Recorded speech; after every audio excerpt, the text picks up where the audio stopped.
Hey everybody, welcome to Beaming Notes, and today we're going to look at the critical analysis, theme, and tone of the poem A Small Pain in My Chest by Michael Mack. Critical analysis. A small pain in my chest is Michael Mack's lyrical cry over the Vietnam War and the uncountable lives it claimed of innocent young soldiers.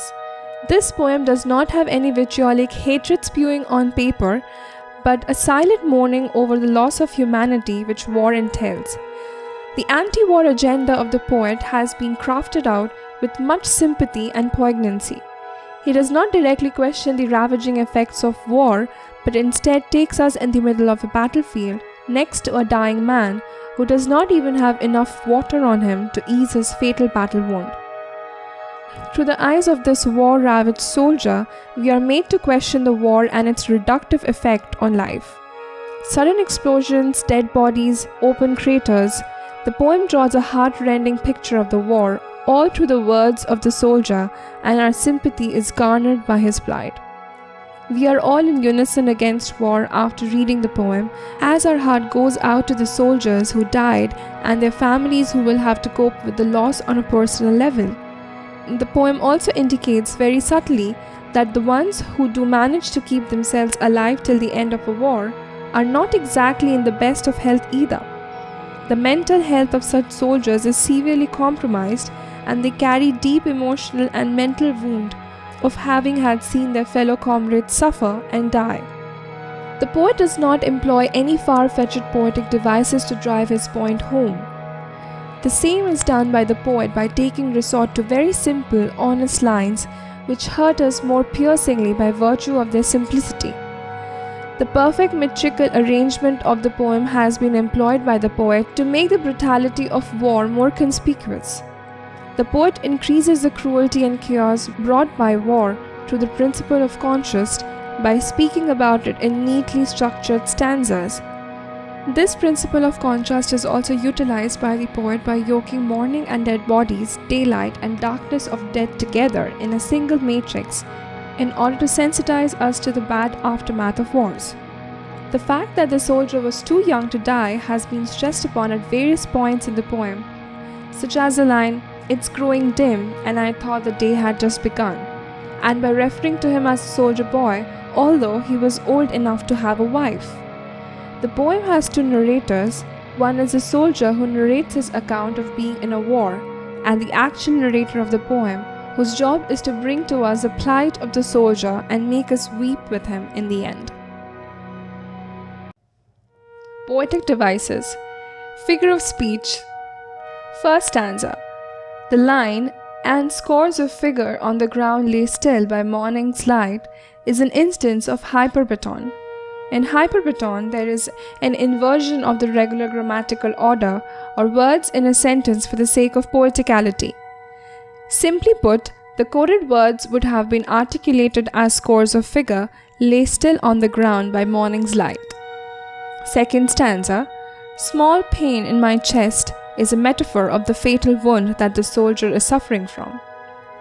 Fifth stanza, the lines, "I looked around to get some aid. The only things I found were big, deep craters on the earth, bodies on the ground," is an instance of antithesis. An antithesis is said to take place when contrasted words or ideas are placed together in a balanced form for the sake of emphasis. The soldier looked around for medical help, but all he could find was death and destruction caused by war. Symbolism. The darkness and the cold, which the soldier refers to in this stanza, are symbols of his impending death. The wound of the narrator is a symbol of wounded humanity. Juxtaposition.